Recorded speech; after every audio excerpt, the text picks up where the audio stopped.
channel. Please like, share and subscribe. Kabanata 1811 hanggang 1820. Ang Spirit Emperor ay handa na, at sa isang kaway ng kanyang malaking kamay, ang apat na dakilang Emperor-level powerhouses ay agad na sumugod palabas ng malaking formation at dumiretso sa direksyon kung saan dumating ang banta. Gayunpaman, ito rin ay sa oras na ito, malayo sa himpapawid. Isang dampi ng lamig ang lumitaw sa mukha ni Ling Ziqen na may luha sa kanyang mga mata. Eye block. Umasa ka lang, gusto mo bang hadlangan ang kapangyarihan ng walang hanggang langit? Sa panahon ng pagbabago, ang oras ng paglulunsad ay kasama na sa kanyang mga kalkulasyon. Ang Eternal Heaven, bilang ang tuktok ng nakapirming nakamount na soul-guided na artillery shell sa antas ng pagpatay sa Diyos, kung ang mga ito ay ipapaputok lamang bilang mga artillery shell, talagang magkakaroon ng isang yugto ng oras ng paglipad. Kung sila ay haharange ng maaga sa panahong ito, maaaring sila ay talagang manghina. Gayunpaman, ngayon ito ay hindi na isang cannonball. Halika, kayong mga Moldita. Eternal Heaven, ilunsad. Sigaw ni Ling Ziqen. Naramdaman na lamang ni Tang Wulan na si Ling Ziqen sa kanyang mga bisig ay biglang naging sobrang init. Kahit na ang 4-character battle armor na si Jinlong Yeo sa kanyang katawan, kitang-kita niya ang init. Sa susunod na sandali, ang buong kalangitan ay tila naging maliwanag, at isang maningning na puting liwanag, isang purong puting liwanag, ang bumaril mula sa dibdib ni Ling Ziqen. Nakatuon na si Tang Wulan dito. Sa sandaling inilunsad ang kanya ng Eternal Heavenly Kingdom, ang kanyang Golden Dragon Moon language ay nagpakita na ng mga pag-iiba-iba na parang alon, na hinihigop ang lahat ng kakilakilabot na puwersa ng countershock tulad ng isang biglaang pagsabog sa kanyang katawan. Sa kabila nito, siya at si Ling Ziqen ay agad na pinadala ng 10,000 metro sa kalangitan tulad ng isang cannonball. Ang buong Golden Dragon Moon language ay naging gintong pula dahil sa marahas na alitan sa hangin at ang nakakatakot na countershock na pagpapala. Nagmamadaling lumabas sa madugong pangkat ng pagpatay ng Diyos, ang Black Emperor ay orihinal na lumipad sa harapan. Biglang, isang hindi may paliwanag na kakilakilabot na presyon ang lumitaw sa kanyang pangunawa kaagad. Walang pag-aalinlangan, halos agad niyang binigay ang kanyang kakayahang lumipad. Ang katawan na lumilipad sa sobrang bilis ay biglang nahulog na parang free fall. Sa harap ng nakamamatay na panganib, kahit na sino man ito, ay pipiliin mo ng hamaipan, ang Black Emperor ay ganito, at ang iba pang mga emperador ay pareho. Masyadong mabilis ang nakakatakot na pag-ataking ito. Sa sandaling ito, ang mga mata ng lahat ng mga commander ng koalisyon ng tao ay lahat ay nakatuon sa puting horror na nagbibigay liwanag sa buong kalangitan sa gabi sa kalagitnaan ng hangin. Naikuyom ng lahat ang kanilang mga kamao, at sabik na naghihintay sa pagdating ng sandaling ito. Ang tagumpay at kabiguan, mabubuhay man ito, ay naririto sa isang iglap. Wala nang mas nakakatakot dito. Lahat ng nakakatakot sa sukdulan, lahat ng bagay na maaaring sirain. Ito ay sa wakas dito, ito ay sa wakas dito. Lumulutang sa hangin, si Dong Xian, ang mabangis na lobo na si Dao Luo na handang maging unang makatagpo sa Blood River God Killing Array, ay ganap na matamlay sa oras na ito. Powerhouse din siya sa extreme Dao Luo level, at syempre ramdam din niya ang puting liwanag na nagpapamanhid sa anit niya. Dumating pa. Yun ba? Ang lahat ng balita ay mahigpit na selyado, maliban kina Chen Xinji at Yu Guanzi, walang nakakaalam kung kailan darating ang Eternal Heaven Congress. Parang sinasabi kay Dong Xian, iyon ang walang hanggang langit na inaabangan niya. Bukod dito, ang direksyon ng paglulunsad ay eksaktong mula sa direksyon ng Shrek Academy. Ito ay talagang dito sa pinakakritikal na sandali. Tagumpay. Ngunit dapat itong maging matagumpay. Sa sandaling ito, ang napakalakas na general ay lumuluha na. Isang katlo ng mga sundalo ng Western Army ang napatay sa kanyang maling desisyon, at hindi siya lumuha. Gayunpaman, sa sandaling ito, nang talagang nakita niya ang pag-asa, hindi na napigilan ang mga luha. Ang kanyang mga labi ay nakagat ng kanyang sariling mga ngipin, at sa sandaling ito, hindi mabilang na mga nalilitong kaisipan ang lumitaw sa kanyang isipan. Ang tagumpay at kabiguan ay mangangahulugan kung ang daan-daang libong sundalo ng Unyon sa likod niya ay mabubuhay. Ang tagumpay at kabiguan ay nangangahulugan din kung ang sakuna na ito ay maaaring itigil. Dala ng dagok na ito ang kanilang pag-asa, gayon din ang pag-asa ng buong Federation. Ilog ng dugo ang pagpatay sa mga Diyos sa Great Array. Nang makita ni Ling Di ang maliit na puting ilaw na iyon na nagniningning, nawala siya sa pwesto halos kaagad. Bakas din sa mga mata niya ang takot. Bilang isang powerhouse ng Divine Origin Realm, siya ay labis na masigasig sa lahat ng enerhiya, at siya ay labis na masigasig na makita ang kapangyarihan ng suntok na ito. Magagawa bang pigilan ng madugong ilog ang malaking pormasayon ng mga Diyos?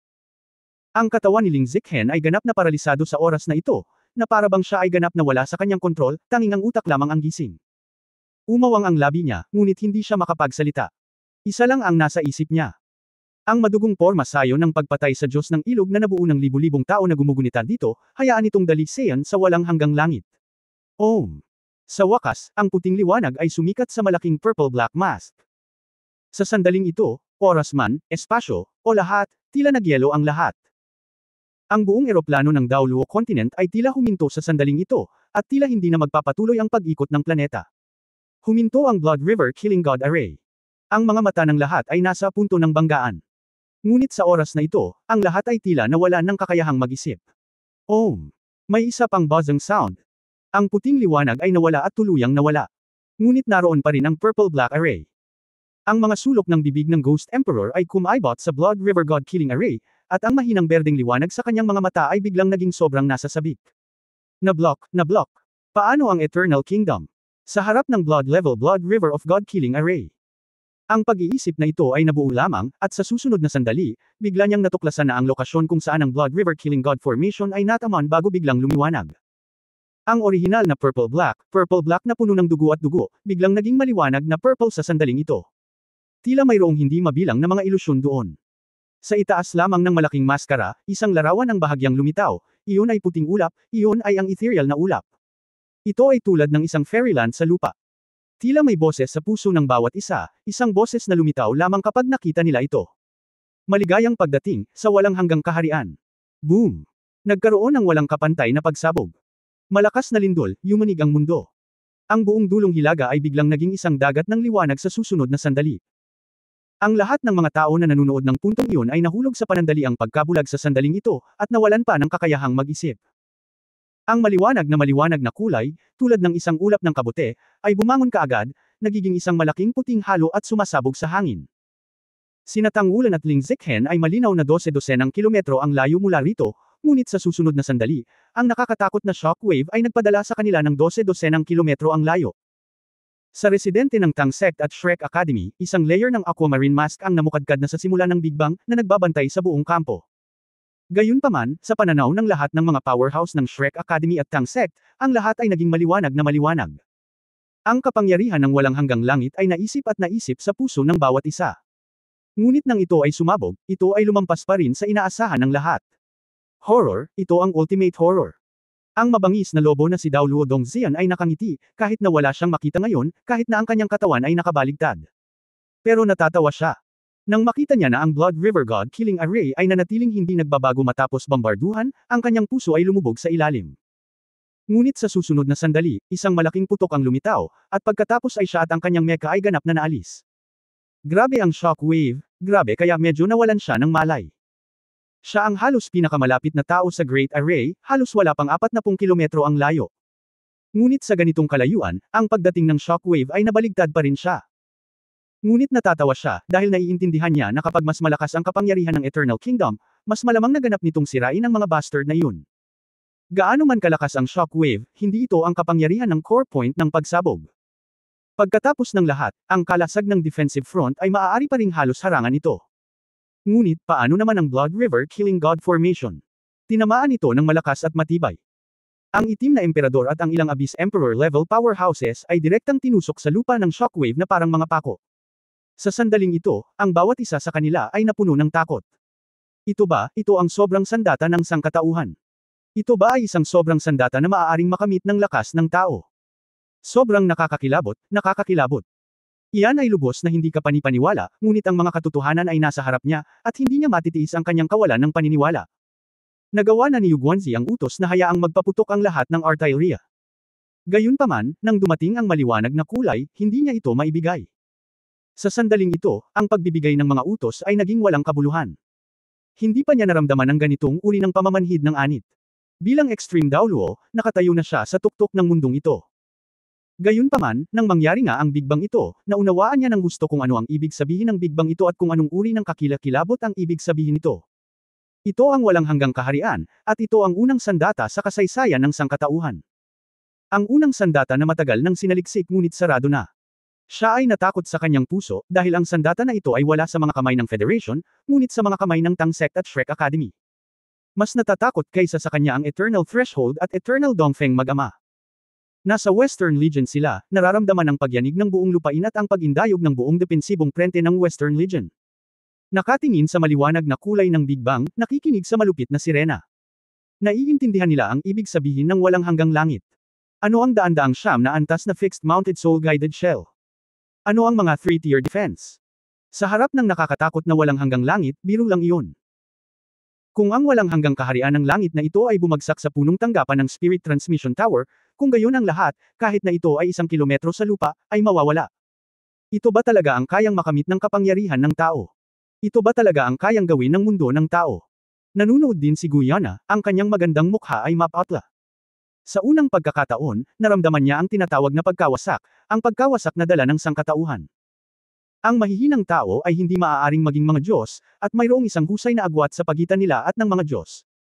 Gayunpaman, ang ganitong pag-atake ba ay talagang kayang labanan ng Diyos? Hindi niya alam, hindi niya alam. Walang sino man ang maaaring husgahan ang lahat ng ito. Lahat ng bagay na walang laman ay tila nagtatagal ng mahabang panahon, at tila saglit lang. Lahat ng nakasaksi sa Big Bang ay nagkaroon ng pakiramdam ng millennia sa isang iglap. Kapag ang kanilang mga tainga ay maaaring makarinig muli, at ang kanilang mga mata ay may isang tiyak na kakayahang makita pagkatapos na mapuno ng mga luha na pinasigla ng malakas na liwanag. Ang nakita nila ay isang makinang na ulap ng mga puting gintong kabute na tumataas sa langit. Nariyan din ang madugong ilog ng pormasayo ng pagpatay sa Diyos na tuluyang huminto doon, parang bulok na pakwan. Ang buong Blood River God Killing Formation ay tila ganap na naging solid matapos bambahin. Mahigit sa 2/3 ng tuktok ay ganap na naglaho, nag-iwan lamang ng malalaking patak ng guti-guti na lila at itim. At sa loob lang ng purple at black na iyon. Ang orihinal na siksik at patong-patong na mga nilalang sa kailaliman ay naglaho rin ng walang bakas ng higit sa 2/3. Tanging ang hindi mapapantayang makapal na kulay ubi itim ang dumadaloy at bumabagsak patungo sa kailaliman ng kalaliman. Ilan lang sa mga abyssal na nilalang sa gilid ang nandoon, ngunit kahit na ganoon, sila ay binomba ng pira-piraso, mga tuod at sirang armas kung saan-saan. Ang lupa sa loob ng madugong ilog ng God Killing Array ay hindi nakikita maliban sa pasukan ng Abyss Channel kung saan ang makapal na fog ay lumulubog. Ang ibang mga lugar ay naging likidong pag-iral, madilim na pulang likido, tulad ng magma. Ang lupa ay gumuho ng higit sa 100 metro. Parang purgatorio sa lupa. Ang pakiramdam ng tuyong lalamunan ay lumilitaw sa reaksyon ng katawan ng lahat. Hindi ko alam kung sino iyon na may paos na dagandong, mabuhay ang Federation. Sa sumunod na sandali, nagsimulang kumalat ang tagay sa milyon-milyong tao. Mabuhay ang Confederation! Mabuhay ang Confederation! Mabuhay ang Confederation! Bagamat 99% sa kanila ay hindi alam kung ano ang nangyari, hindi nila alam kung anong uri ng sandata ang maaaring magdulot ng isang nakakatakot na eksena. Ngunit alam nilang lahat na ang sobrang nakakatakot na Blood River God Killing Array, na nagpapahirap sa kanilang mga puso, ay tapos na at ganap na gumuho.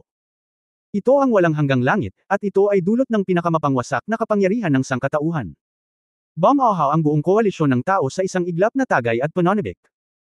Ang mabangis na lobo na si Daoluo Dongxian ay nakontrol ang kanyang Diyos level na mecha at nagpumilit na umakyat sa bundok na kanyang nabangga. Nang makita ang eksenang ito sa di kalayuan, napasigaw siya sa tuwa at pagka-hysterics. Tagumpay, tagumpay. Mabuhay ang walang hanggang langit at mabuhay ang Federation. Buong lakas niyang sigaw ng buong lakas. Wala kang pakialam kahit maiyak ka. Nagtagumpay ito, gaano man kalaki ang ibinayad, natapos na ang Blood River Killing the Gods Array. At ang maraming nilalang sa kailaliman, ang makapangyarihang mga nilalang sa kailaliman ay natangay lahat sa mga fly ash. Wala na ang pala. Nagtagumpay ito. Kahit na ang karamihan sa mga nilalang sa kailaliman na napatay ay naging abyssal na enerhiya at bumalik sa abyss plane sa oras na ito, ngunit kung gusto mong napakaraming abyss na nilalang na bumagsak sa lupa at sa Daoluo Continent Plane, talagang hindi isang madaling gawain. Tiyak na tumatagal ng maraming oras. At paanong ang mga tao ay makapagbibigay ng ganoong panahon sa mga nilalang sa kailaliman? Zichen, Zichen. Kamusta? Sabik na tumawag si Tang Wulan. Siyempre, nakita rin niya ang lahat sa malayo, ngunit sa oras na ito, si Ling Zichen, na siyang nagpasimula, ay huminto sa paghinga, at maging ang kanyang mga vital sign ay ganap na nawala. Ang kanyang katawan ay parang makinang naubos lahat ng lakas nito. Matapos ang lahat ng enerhiya nito ay maubos, ito ay nagsasara. Niyakap ni Tang Wulan si Ling Zichen sa kanyang mga bisig, at ang pink na mecha sa kanyang katawan ay naging mapurol at mapurol. Sa makatuwid, walang pakialam si Tang Wulan sa excitement sa oras na ito, at lumipad na siya pabalik sa Shrek Academy at sa mga tirahan ng maraming makapangyarihang tangmen na parang bulalakaw. Bumalik sa sub-tree ng buhay. Sa ilalim ng kanyang mabalisisayon, bumuhos ang malakas na hininga ng buhay sa mecha.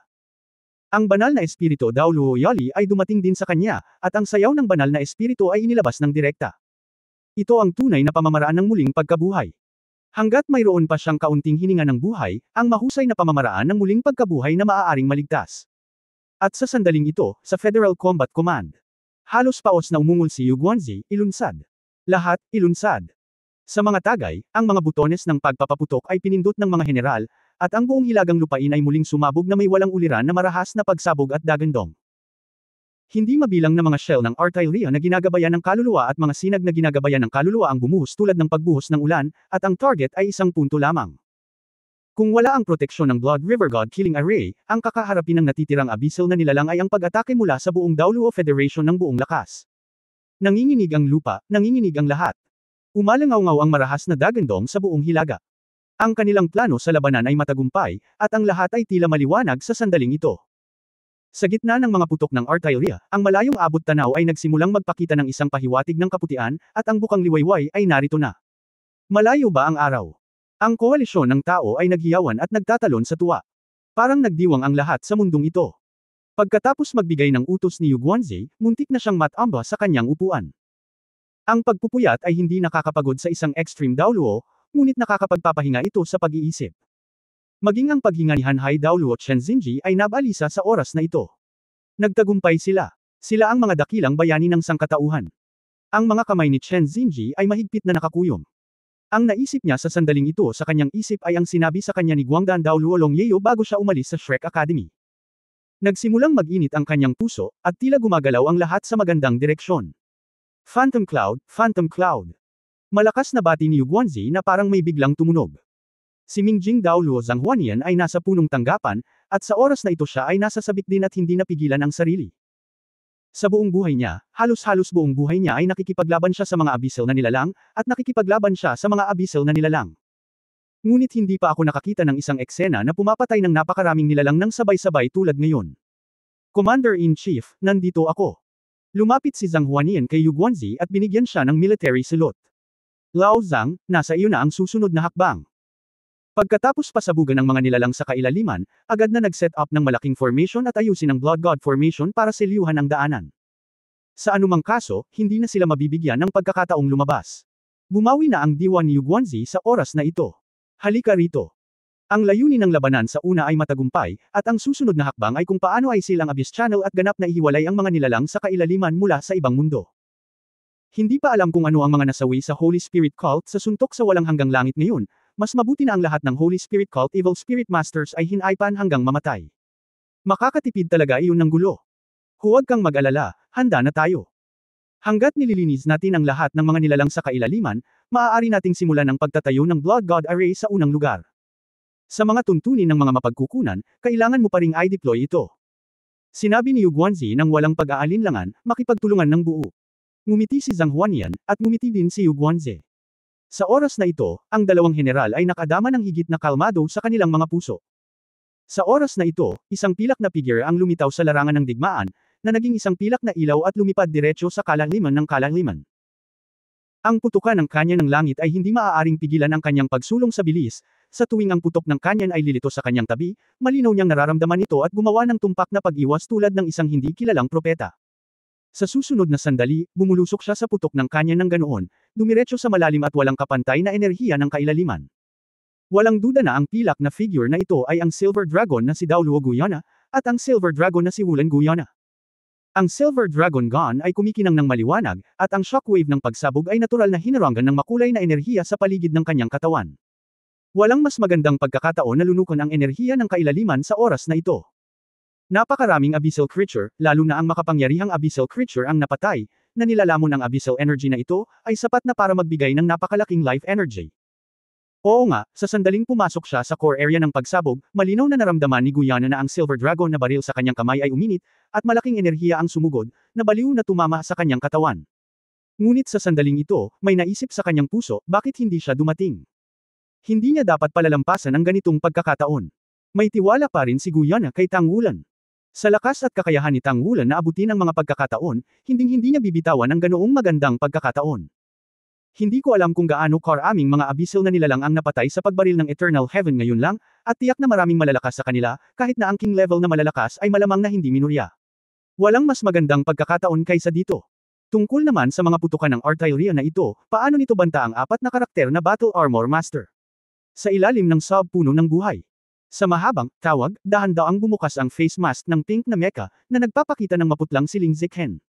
Sa mga oras na ito, bumagsak ang kanyang buong katawan, ngunit hindi maitago ang pananabik sa kanyang mga mata. Nang makitang sa wakas ay nakabalik siyang buhay, si Tang Wulan ay lubos na napanatag, at sabik na nagtanong, paano ito? Kumusta ang iyong sitwasyon? Medyo mahina at paos ang boses ni Ling Zichen, nagtagumpay ka ba? Nasira na ba ang Blood River God Killing Array? Nagmamadaling tumango si Tang Wulan, nabuksan ito, huwag mag-alala, nasira na ang lahat. At saka, napakaraming nilalang na abyssal ang napatay. Nagtagumpay kami, hindi, nagtagumpay ka.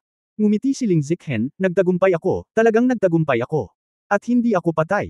Akala ko patay na ako, mayroon akong hindi bababa sa 30 buto na nabali sa katawan ko. Akala ko tapos na ako. Pero sulit ang lahat, at, higit sa lahat, napatunayan ko ang dati kong haka-haka. Bagamat nag-aatubili akong aminin, kailangan kong aminin ngayon. Sinabi ni Tang Wulan, huwag kang magsalita at magpahinga ng mabuti. Kung mayroon kang ina, hindi ka maaaring mamatay kung gusto mo. Umiling si Ling Zichen, isang pink na liwanag ang bumungad sa kanyang katawan, at binawi niya ang kanyang Super God level battle armor. Itinaas niya ang kamay, ngunit mahinang bumagsak ang braso niya. Wulan, at kayong mga lalaki, pakitiyak na isulat ninyo ang sinasabi ko. Sa pagtatapos ng digmaang ito, hindi ko alam kung makakaligtas pa ako, ngunit ang eksperimento ko ngayon ay masyadong mahalaga. Dapat itong maitala muna sa nakasulat na anyo. Bumaba at ipasa ito pabalik sa punong tanggapan ng Tang Sect. Ito ang mahalagang yaman ng ating Tang Sect. Dahil nakikita ko ang hinaharap. Kinabukasan. Nagtatakang tanong ni Cao Dezye, anong hinaharap? Biglang lumiwanag ang mga mata ni Ling Zichen, na parabang nagbago siya sa sandaling ito, na parabang hindi lumitaw sa kanya ang lahat ng naunang pinsala. Nagmamadaling dinagdagan ni Yali ang pagbubuhos ng sagradong enerhiya sa kanyang katawan, baka bumalik siya sa sitwasyon. Tinanggap ni Ling Zichen ang kanyang pagpapala, kasabay ng walang katapusang pagbubuhos ng enerhiya ng buhay mula sa puno ng buhay, agad niyang pinalakas ang kanyang loob, ang dahilan kung bakit pinagsama ko ang walang hanggang langit at ang aking mech ay higit sa lahat ay upang subukan. Isa sa pinakamahalagang eksperimento. At sa mundong ito, ako lamang ang makakakumpleto ng eksperimentong ito. Naipadala ko na ang lahat ng mga talaan ng eksperimento sa punong tanggapan ng Tangmen, hanggat nakikita ko ito. Nang nakuha ko ang walang hanggang langit noon at sinimulan ko itong pag-aralan, natuklasan ko na ang walang hanggang langit ay isang napakagandang pag-iral. Ang kamangha-mangha nito ay nakasalalay sa sarili nitong istruktura. Nalaman ko na ang kabuuang istruktura ng walang hanggang langit ay talagang binubuo ito ng ubod ng pinagmumulan ng positibong sirkulasyon ng monomer. Ito ang aking sinaliksik, at maaari kong gawing mas mahusay ang ubod ng pinagmulan, gayunpaman, maging ang walang hanggang pinagmumulan nito, at ang pinagmumulan nito. Ang core ay isang core. Madali ko itong makokontrol, at maaari rin itong magkaroon ng maraming source core na naka-attach sa Soul Guide. Gayunpaman, ang pinakamalaking problema na palaging bumabagabag sa akin ay kung paano lumikha ng isang linkage na relasyon sa pagitan ng core at ng core, upang ang isa at isa ay mas malaki kaysa sa dalawa. Ang core ng nag-iisang positive circulation source ay talagang may ganitong kakayahan. Gayunpaman, noong ginawa ko ito, halos lahat ng Big Bangs ay pinapasok. Ang malakas na Big Bang. Gayunpaman, habang mas sumasabog ito, mas lalo akong nararamdaman na ang aking pananaliksik sa core ng nag-iisang positive circulation source na ito ay tama. Dahil ang pagsabog na dulot ng kanilang banggaan ay napakalakas, kung ang kapangyarihan ay makokontrol pagkatapos ng pagsasanib, posibleng pag-aralan ito ng Guanans Device. Kumbinsido ako na tama ang aking ideya, kaya tinatahak ko ang kalsadang ito. Gayunpaman, ang aking pagsasaliksik ay hindi kailanman nakakuha ng kasiyasang sagot. Hindi ko pa nakumpleto ang pagsasanib sa pagitan nila. Nakagawa ako ng ilang mga source core upang ihambing ang surface fusion, at may ilang pagbabago sa husay na nangyari. Ngunit iyon din. Hanggang sa nakuha ko ang Eternal Kingdom. Nang makuha ko ito, nagbago ang lahat ng naaayon. Ang Eternal Heaven ay isang gawa ng henyo, isang ganap na gawa ng henyo. Ang pinakamahalagang bagay na hatid nito sa akin ay inspirasyon, ang inspirasyon para sa pagsasanib ng core ng pinagmulan. Alam mo ba kung ano ang nakita ko nang buksan ko ito? Nakikita mo ba na ang isang malaking bilang ng mga solong positibong circulation source core ay konektado sa isa't isa, magkatuwang sa isa't isa, at maaaring matrigger sa anumang oras na nakakapanghinayang mga pagbabago sa qualitative. Maraming source core ng sabay-sabay, kung gayon ang kapangyarihan na bumubuga ay ganap na nasa antas ng pagkawasak ng mundo at ano ang paraan ng pagkonekta sa kanila. Oo, ito ang mga ugat. Ang mga ugat ay halos kapareho sa ating katawan ng tao, at sa pamamagitan ng simulation ng Bionex, ang mga ugat ng katawan ng tao ay ginagaya upang i-connecta ang mga ito ng sama-sama. Ang mga source core na ito ay parang mga bahagi ng ating katawan, kahit na ito ay isang cell, na patuloy na konektado sa mga ugat na ito. Ito ay napaka-magical, hindi ko alam kung anong uri ng henyo at malikhaing scientist ang maaari kong magkaroon noong panahon na iyon. Kung ano ang hinahanap ko. Kaya nagsimula akong mag-eksperimento, sinusubukang kumonekta sa pamamagitan ng konteksto.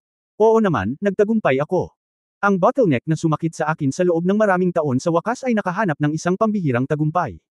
Pagkasabi niya nun, puno ng excitement ang mga mata niya. Tangulan man ito o iba't ibang extreme dowluo, lahat sila ay mga powerhouse sa pinakamataas na antas sa mundo ngayon, ngunit kapag nakaharap ang isang ordinaryong tao, lahat ay nakakaramdam ng isang uri ng takot. Ang takot na ito ay dinala sa kanila ni Ling Zichen. Ang dedikasyon ni Ling Zichen sa Soul Guidance Technology ay higit pa sa kanilang dedikasyon sa Soul Master Cultivation. Gaano kabaliw ang babaeng ito? Ngunit ang kabaliwan na ito ang nagdulot sa kanya ng isang mahusay na siyentipiko. Hindi pinansin ni Ling Zichen ang mga ekspresyon ng ibang tao, siya ay ganap na nalubog sa sarili niyang mundo sa sandaling ito. Nang sunod-sunod na nagtagumpay ang aking mga eksperimento, nagkaroon ako ng matapang na ideya. Medyo nabaliw ako sa ideyang ito. Una sa lahat, nag-assumption ako. Ang palagay ay ang walang hanggang langit ay talagang semi-tapos na produkto. Hindi talaga ito ang orihinal. Kung ano ang gustong gawin ng mga siyentipiko. O kaya'y bahagi lamang nito ang nagawa nila. Ang Eternal Heaven ba ay isang semi-finished na produkto? Sa sandaling lumabas ang pahayag na ito, ang lahat ay nakaramdam ng pagkagulat at hindi maipaliwanag. Sumang-ayon si Ling Zichen, sa pamamagitan ng eksperimentong ito, masasabi kong napatunayan ko na ito. Ang dahilan kung bakit ito ay isang semi-finished na produkto ay dahil din sa konteksto. Ang buong Eternal Heavenly Kingdom ay ganap na nakaayos at pinagsama ayon sa konteksto ng tao. Ito ay tulad ng core ng pinagmulan. Gayunpaman, ang panlabas na shell ay medyo hindi tugma sa aking kaluluwa, syempre, ito ay nakapirmi sa loob. Opinyon, ang panloob na istruktura ay napakahusay, napakagandang ideya, ang panlabas na kabibi ay masyadong karaniwan. Mamaya, may nakita akong napakaliit na inscription sa isang sulok sa loob ng shell. 4 na salita lang ang nakalagay doon, iyon ay, Artificial Warrior. Nang makita ko ang 4 na salita na ito, bigla akong nakaramdam ng kaliwanagan. Dahil malinaw kong natatandaan na noon pang maraming taon na ang nakalipas, iminungkahi ito ng isang scientist. Bagamat makapangyarihan ang Soul Master, ordinaryong tao paano natin gagamitin ang Soul-Guided Energy sa mundong ito?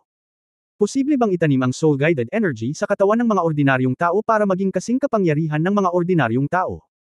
Ako ay isang ordinaryong tao, at ang aking kaluluwa sa martial arts ay isang pag-aaksaya ng kaluluwa ng martial arts, at hindi ko kayang linangin ang lahat. Ngunit gusto ko ring maging malakas, kaya ang paksang ito ay palaging direksyon ng aking pananaliksik. Palagi kong ginagawa ito. Tulad ng makikita mo, itinanim ko ang mech sa aking katawan sa unang pagkakataon, na bumubuo ng reserba ng enerhiya nito sa pamamagitan ng isang hiwalay na solong mas positibong mapagkukunan. Mas produce ito, akala ko successful ako that time. Gayunpaman, sa pagkakataong ito nang pinagsama ko ang panloob na istruktura ng Eternal Kingdom, natuklasan ko na bagamat tama ang direksyon ko, malayo pa rin ito sa pag-abot sa limitasyon. Kaya, nagkaroon ako ng matapang na ideya. Kung may sasama ko ang panloob na istruktura ng walang hanggang langit, sa pamamagitan ng pamamaraan ng Vein Bionex, magtanim ng napakalaking bilang ng nag-iisang positibong sirkulasyon at pinagmumulan ng langit. Isama ko ito sa aking katawan. Kaya, posible bang talagang lumikha ng mga artificial powerhouses at super fighter? Nagsagawa ako ng simulation calculations at nagsagawa ng maraming paunang eksperimento. Mula sa data point of view, posibleng subukan. Ngunit ang Eternal Kingdom ay kabilang sa Tang Sect. Para sa Tang Sect at Shrek, ito ay isang madiskarteng material, kahit na ako ito. Wala akong karapatang gamitin ito para sa eksperimento. Higit pa rito, ang eksperimentong ito ay sinasabing napakadelikado pa rin sa panahong ito, maaari pa ring magsimula. Haha, pumayag naman sila sa akin eh. Nagkatinginan ang lahat, lalo na si Tang Wulan. Malinaw pa rin niyang naaalala ang mga salitang sinabi ni Ling Zichen sa headquarters ng labanan. Mukhang ginawa niya ito para sa pananaliksik na ito. Marahil ang mga kahihinatnan ay hindi kasing seryoso ng sinabi niya. Ngunit mayroon lamang isang walang hanggang langit, at kailangan niyang gamitin ito kung gusto niyang mag-eksperimento. Hindi na posibleng husgahan siya ng simpleng kabaliwan. Marahan na bamantong hininga si Ling Zichen, sa totoo lang, kung bibigyan ako ng sapat na oras, maaari rin akong gumawa ng ganoong artificial vein source core mag-isa. Gayunpaman, hindi pinapayagan ng mga resources. Ang Eternal Heavenly Kingdom ay nagawang i-condense ang napakaraming single positives. Ang ubod ng cycle source ay ang ubusin ng halos buong reserbang metal ng Federation. Hindi tayo magkakaroon ng ganoong aming pagkakataon sa Tang Sect na ito. Ang pag-eeksperimento sa walang hanggang langit, ito lang talaga ang pagkakataon, at ito rin ang pinakamagandang pagkakataon para sa kanya, ang pagkakataong matupad ang kanyang pangarap. Talagang naiintindihan ni Tang Wulan at Ruthless Daoluo ang kanyang iniisip sa oras na ito. Hindi nakakagulat na nagpumilit siya sa araw na iyon. Kung iisipin ngayon, natatakot ako na ang rate ng tagumpay ay hindi kasing taas ng sinabi niya. Kahit na ito ay talagang matagumpay na ngayon. Nagpatuloy si Ling Zichen, gayunpaman, ang aking eksperimento ay maaari lamang ituring na isang kalahating tagumpay. Sa isang kahulugan, ito ay hindi kumpleto. Ang aking eksperimento at direksyon ay tama lahat. Talagang pinagsama rin nito ang walang hanggang langit at ang aking mech. Natunaw sa isang katawan at itinanam sa aking katawan. Kaya't labis akong nasasabik na sabihin sa inyo na nagtagumpay ako. Sa oras na iyon, talagang nakikita ko rin ang direksyon ng ating mga tao sa hinaharap. Ito rin ang tunay na natatandaan ng ating mga tao na makakaya ng pag-unlad. Sa hinaharap, kung gusto nating pumunta sa universo at harapin ang hindi kilalang mundo sa universo, kailangan nating maging mas malakas ang mga super fighter sa ganitong paraan lamang tayo magkakaroon ng mas makapangyarihang mga kaaway gaano karaming mga powerhouse ang nasa antas na ito sa Abyss Plane. Hanggang sa sandaling nagpaputok ang kanya ng Eternal Kingdom ay talagang naunawaan ko kung saan ang aking problema. Bagamat ayaw kong aminin sa aking puso, ito ay ang lahat ng mga katotohanan sa harap ko. Ang aking katawan ay masyadong marupok. Ang katawan ng isang ordinaryong tao, kahit na ako ay nagsagawa ng maraming genetic modification sa aking sarili upang palakasin ang aking sarili, ay pa rin ang batayan ng aking sariling katawan ng tao, ngunit ang aking sariling katawan ay hindi matagumpay. Ito. Sa madaling salita, kung ang parehong bagay ay kay Wulan, ang kanyang katawan ay itinanam sa walang hanggang langit. Pagkatapos, madali niyang tiisin ang puwersa ng reaksyon, at ituturing lamang ang walang hanggang langit bilang bahagi ng kanyang katawan. Armas lamang niya ito. Para sa akin, ang gayong sandata ay nakamamatay. Mamamatay ako kapag ginamit ko ito ng isang beses. Kung hindi ako naprotektahan ni Ai Wulan, hindi na sana ito naiwanan ng isang espiritu, sa oras na iyon. Iniligtas ni Luo Mian ang buhay ko. Kaya, nang magising ako, ang unang bagay na naintindihan ko ay ang mga ordinaryong tao ay talagang hindi maaaring maging pinakamataas na powerhouse. Ang aking super fighter plan ay makukumpleto sa Soul Master pagkatapos ng lahat. Ang kinabukasan ng sangkatauhan, ay ang pagsasanib sa pagitan ng core ng nag-iisang positive circulation source at ang Soul Master. Sa katawan ng Soul Master, maaari nating mapaglabanan ang mas makapangyarihang soul-guided ang hinaharap na mga sandata para sa ating mga tao. Ang tanging paraan upang makamit ang mas maraming mapagkukunan. Pagkasabi noon, ang kanyang magandang mukha ay puno na ng kinang, at bamulong siya sa sarili, isipin ng isang mababang antas na Panginoon ng Espiritu, kung ang isang positibong circulation source core ay itinanim sa kanyang katawan, ito ay malapit na nitong gawin ang kanyang espiritu na kapangyarihan na maabot ang buong antas ng kanyang antas, upang masipsip ang espiritu at patuloy na umunlad. Pagkatapos ay magtanim ng mas maraming source core. Patuloy na lalabanan ang kanyang katawan ng may limitasyon, hanggang sa maabot nito ang limitasyon ng kanyang katawan. Sa madaling salita, sa pamamagitan ng aking teknolohiya, sa teorya, posible na gumawa ng mas title Daoluo hanggat ang mga taong may kaunting talento sa kaluluwa ay nagising, kahit ano pa ang espiritu, lahat sila ay magiging mga titulo. Ang posibilidad ng Daoluo ay ang pag-unlad ng buong sangkatauhan at ang simula ng sanlibutan. Matapos pakinggan ang kanyang pakikipag-usap tungkol dito sa lahat ng oras, talagang naunawaan ng mga tao kung ano ang sasabihin ng siyentipiko. Artificial na pamagat Daoluo. Nakakatakot talaga ito. Higit pa ito kaysa sa mga kaluluwang gawa ng tao ng spirit spreading pagoda. Gayunpaman, kung ang lahat ng ito ay talagang matagumpay, ito ay talagang isang malaking pagpapabuti para sa lahat ng sangkatauhan. Isipin na lang kung ang lahat ng mga spirit masters ng buong sangkatauhan ay nasa title Daoluo level, kung gayon ano ang Abyss Plane at ang Abyss Army. Kahit na sila ay maipanganak na muli, sila ay ganap na hindi mapangalagaan sa buong mundo ng tao. Nagkatinginan ang lahat, at natural na nai-record na nila ang sinabi niya. Muling itinaas ni Ling Zichen ang kanyang kamay, sa pagkakataong ito ay mas mabuti na ang kanyang kalagayan kaysa dati. Halos hindi makagalaw. Kailangan kong sabihin na ang pagtrato sa banal na espiritu Daoluo ay talagang isang mahimalang epekto ng buhay at kamatayan. Sinabi ni Ling Zichen, dalhin mo ako sa silid. Gusto kong i-record ang lahat ng data ngayon, at pagkatapos ay i-save ito kaagad. Ito ay masyadong mahalaga para sa amin, Tang Sect. Tinulungan siya ni Tang Wulan na tumayo, at kinuha ito ni Ruthless Daoluo. Sa oras na ito, sa Tang Sect at Shrek Academy ng napakaraming makapangyarihang tao, walang sinuman ang aktwal na makapagsalita. Did-idi. Mabilis na tumunog ang military communicator ni Tang Wulan, na nagpagising sa kanya mula sa pagkabigla. Commander-in-Chief. Okay, kumilos na tayo. Matapos marinig ang boses mula sa kabilang panig, nakabawi si Tang Wulan mula sa malaking pagkabigla na dulot ng nakaraang walang hanggang langit. Kabilang ang Tang Sect at Shrek. Lahat ay ipinadala. Tayo na para aisil ang daanan. Sa ilalim ng korona ng hangganan Daoluo, mangyaring sumunod muna sa akin at lunukan ang lakas ng kalaliman. Pagtingin niya sa malayo, naramdaman niyang nandoon na siya. Sa mga nakaraang Big Bang, hindi ko alam kung gaano karaming abyssal energy ang naproduce, kaya hindi ko na ito maantala, kung gaano karami ang naa-absorb nito. Ang ebolusyon ng sinaunang puno ng buhay ay nangangailangan pa rin ng enerhiya na ito. Hindi nang ahas si Tang Wulan na magpabe, kaya tumalon siya, at dumiretso sa lugar kung saan pinapatay ng Blood River ang mga Diyos. Sa katunayan, walang mas nabigla sa pagbaril ng Eternal Kingdom kaysa sa kanya. Niyakap niya ang Ling Ziqhen mecha mula sa likuran, at ang malapit na ugnayan ay nagparamdam sa kanya ng labis na malalim. Malinaw niyang nararamdaman na sa sandaling iyon, si Ling Ziqhen mismo ay tila nasusunog. Unprecedented energy burst out from her. Ang hindi mabilang na mga pinagmumula ng pangunahing enerhiya ay nagtatagpo at nagbubunga ng mga marahas na pagbabago sa husay, na sa wakas ay nakadikit sa nguso ng dibdib at pagkatapos ay nai-export. Sa sandaling iyon, ang sariling hininga ni Ling Ziqhen ay tiyak na umabot sa antas ng quasi-god. Sa kanyang katawan, ang hindi pag-collapse ay talagang isang napakahimala na bagay. Ito dapat ang sinabi niya tungkol sa pagsasaayos ng source core sa pagitan ng mga konteksto. Ang malaking puwersa ng counter-shock ang dahilan ng kanyang malapit na kamatayan, ngunit bago ang paglansad, walang problema sa kalahating punto. Ito ang tagumpay ni Ling Ziqhen, siya ay talagang isang mahusay na siyentipiko. Ang pakiramdam na ang bawat cell ay na-stimulate ay talagang nakaantig sa kanya ng masyadong malalim, at malabo na nakapag-isip si Tang Wulan tungkol sa kanyang follow-up na paraan ng pagbabawal sa Dragon Emperor. Nasusunog, desperado, at pinasisigla ang pinakamataas na kapangyarihan sa bawat cell. Ito ay ganap na nakakatakot na pag-iral. Kung maaari mong gawin ang iyong sariling mga cell na sumabog tulad ng isang positibong circulation source core, bagamat hindi ito maihahambing sa tunay na source core, gaano kalaki ang bilang ng mga cell ng tao.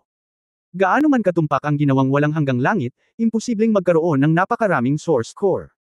Ang monomer ay parang cycle. Hayaan ang bawat cell na gayahin ang anyo ng nukleus ng kaluluwa at umikot. Habang iniisip ito, si Tang Wulan ay sumugod na sa larangan ng digmaan. Sa oras na ito, nagpatuloy ang putukan ng artillery. Ang marahas na dagandong at shockwave ay kumalat sa buong larangan ng digmaan. Kung walang limit dulos cultivation base, magiging mahirap talagang mag-shuttle sa naturang larangan ng digmaan. Katulad ni Guyana dati, ang Dragon Gun ni Tang Wulan ay pinakawalan upang protektahan ang kanyang katawan, tumpak na naghahanap ng pinakamahinang lugar mula sa puwang sa putok ng artillery, at mabilis na tumagos. Ang gintong sibat ng dragon sa kanyang kamay ay nagsimula ring humarap sa kailaliman. Lumalamon ng enerhiya. Gayunpaman, nang simulan itong kainin ni Tang Wulan, ang kanyang mga kilay ay talagang bahagyang napakunot ang noo. Hindi dahil ang bilang ng mga lunok ay napakalaki, ngunit dahil napakakaunti. Nagulat siya nang makita niya na noong gusto niya itong lamunin, ang abyssal energy dito ay manipis na. Bagaman patuloy din itong hinihigop ng kanyang sarili, napakaliit ng order of magnitude na maaaring maabsorb. Napapaligiran ng malaking dami ng alikabok na ginawa ng pagsabog at isang nakakatakot na pagsabog ng enerhiya, napakakaunting mga buhay na kabilang sa antas ng enerhiya ng buhay. Paano ito mangyayari? Napakaraming nilalang sa bangin ang malinaw na napatay sa pambobomba ngayon lang. Sa sandaling ito, ang pamilyar na hininga ay biglang lumapit, dahilan upang siya ay huminto, subconsciously tumingin sa direksyon na iyon. Sa alikabok, isang pilak puting figure ang naglabas ng makulay na halo at nakarating na sa kanya, hindi ba ang Silver Dragon Princess na si Guyana? Sa sandaling ito, ang battle armor sa katawan ni Guyana ay namumulaklak ng walang katulad na silver brilliance. Tila ang buong tao ay transparent. Sa ilalim ng nakasisilaw na ningning, sa walang katapusang alabok ng putok, napakaganda niya. Kahit na hindi ko alam kung ilang beses ko itong pinanood, nang muling bumagsak ang tingin ni Tang Wulan sa kanyang mukha, hindi niya maiwasang makaramdam ng kaunting matamlay. Ito ang taong iniisip niya. Halatang mahal ang isa't isa, pero hindi pa rin pwedeng magkasama. Nang makita siya sa mismong harapan niya, ang liwanag ng battle armor ni Tang Wulan ay naging matindi, ang antas ng Diyos na battle armor mismo ay maaapektuhan ng mga emosyon ng 4-character battle armor master, at sa oras na ito ang mood swings ni Tang Wulan ay napakatindi na naman. Nakatingin din sa kanya si Guyana. Kung ikukumpara sa huling paghihiwalay niya, hindi naman gaanong nagbago ang kanyang anyo, tanging mga mata lang ang naging mas may kantab at malalim. Nakasuot ng 4-character battle armor, palagi siyang magiging bida sa larangan ng digmaan laban sa nakasisilaw na golden battle armor. Lalo na nang tumingin siya sa mga mata niya. Hindi nagtagal, nang makita niya ang kawalan ng pag-asa at malalim na sakit sa mga mata nito, naramdaman na lang niya na tinusok ang kanyang puso. Ang kanyang pag-ibig ay napakalakas at panatiko, ngunit dahil sa kanyang pagkakakilanlan, maaari lamang itong pigilin sa kaibuturan ng kanyang puso. Ang gayong malakas na presyon ay hindi maisip. Gayunpaman, nagkaroon siya ng napakalaking impluwensya sa kanyang sarili. Ang sunog ng artillery ay nagpatuloy sa kalangitan, at ang marahas na shockwave ay naging sanhi ng kanilang proteksyon na enerhiya upang patuloy na tumulo. Ngunit hindi ko alam kung bakit, sa sandaling ito, naramdaman ni Guyana na sa kanila ito. Sa kanila lamang pag-aari. Bumukas ang puting pilak na mga pakpak sa likod niya, at ang kanyang figure ay biglang kumislap pasulong. Ang mahabang pilak puting buhok ay lumipad sa likod ng kanyang ulo, at ang lilang mga mata ay napuno ng luha. Ibinuka ni Tang Wulan ang kanyang mga braso ng halos hindi namamalayan, hinayaan ang taong nananaginip na ihagis sa kanyang mga bisig. Ang Golden Dragon Moon Language at ang Silver Dragon Wulan ay inangat sa isang iglap, na nagpapahintulot sa kanila na magkayakap ng mahigpit sa isa't isa ng walang puwang. Ngunit ang dalawang sandata ng labanan ay nasuspend lamang sa kanilang likuran, na nasa anyo pa rin ng tao, ngunit sila ay binabantayan ng maningning na ningning. Sa hindi kalayuan, malabo ding nakita ng Shrek Academy at Tang Sex Extreme Dulos ang eksenang ito. Ang hindi kilalang Kilin Daoluo ay lumapit pa rin, ngunit nahuli ng banal na espiritu Daoluo. Ang katawan ni Guyana ay malambot at puno ng pagkalastiko, tila siya ay tumangkad, mas maikli lamang ng kaunti kaysa kay Tang Wulan. Napakapamilyar ng halimuyak sa kanyang katawan, at ang pakiramdam ng pagyakap sa kanya ay nakakaantig. Sa sandaling ito, naramdaman lamang ni Tang Wulan na parang bumalik siya sa simula, pabalik sa mga araw na magkasama silang nag-aral sa Shrek Academy. Palagi siyang nasa tabi niya at palaging magiging pinakamakapangyarihang taga-suporta niya. Napakasarap pa ng kanyang hininga, malinaw at puno ng aftertaste ang mahinang halimuyak. Itinaas niya ang kanyang ulo, matalim na nakatitig sa kanya ang kulay ube niyang mga mata. Sa pagkakataong ito, hindi na niya ito pinakawalan, at wala nang ibang sinabi. Nakatingin lang sa kanya. Naramdaman na lamang ni Tang Wulan ang pagputok ng dugo sa kanyang utak kaagad, at ang emosyon ng kanyang buong tao ay nabalisa. Sa sandaling ito, ang kanyang mapupulang labi ay naipadala na, at ang kanyang mga labi ay mahigpit na nakahawak. Ang hindi mabilang na love sickness araw at gabi ay tila walang hanggan sa sandaling ito. Malamig ang kanyang mga labi, ngunit puno ng init ang kanyang hininga. Sa sandaling ito, naramdaman lamang ni Tang Wulan na ganap na siyang isinama ng tenyente sa kanyang katawan. Umaasa lang ako na ang sandaling ito ay walang hanggan, at hindi na sila muling maghihiwalay. Lahat ng bagay sa labas ng mundo ay tila wala ng kinalaman sa kanila. Sa ilalim ng pangangalaga ng Golden Dragon Moon Language at Silver Dragon Wulan, nagyakapan at naghalikan sila ng buong puso. Biglang naramdaman ni Tang Wulan ang isang walang katulad na malambot na enerhiya na nagmumula sa mga labi ni Guyana, at ang kanyang katawan ay nanginginig ng walang malay. Pagkatapos, ang gininto ang liwanag na silid sa buong katawan niya, ang berdeng gintong singsing ng kaluluwa ay natural na lumitaw. Ang malambot at malaking enerhiya ng buhay ay walang katapusang iniksyon sa kanyang katawan. Gusto siyang pigilan ni Tang Wulan, ngunit ngayon ay wala na siyang magawa. Ang mas nakakamangha ay ang sariling hininga ni Tang Wulan na Golden Dragon King ay pinasigla ng hininga ng Silver Dragon King ng taong nasa kanyang mga bisig, at nagsimula itong mag-sublimate. Nang ang pilak na may makulay na halo sa katawan ni Guyana ay sumanib sa makinang na ginto ng katawan ni Tang Wulan, agad itong naging siyam na kulay, na naglabas ng hindi pa nagagawang malakas na aura. Ang siyam na kulay na halo ay bumubuo ng isang malaking magaan na kakon upang bumalot sa kanila. Siya na. Sa oras na ito, nakilala na rin ito ng walang awan na si Daoluo Caudezi. Sa simula, tiyak na dahil sa pagdating ni Guyana kaya nakumpleto nila ni Tang Wulan ang Dragon God transformation at naitaboy ang Sage of the Abyss. Kung hindi dahil sa pagdating ni Guyana, marahil ay nasira na ang Abyss Passage na binabantayan ng Blood God Legion.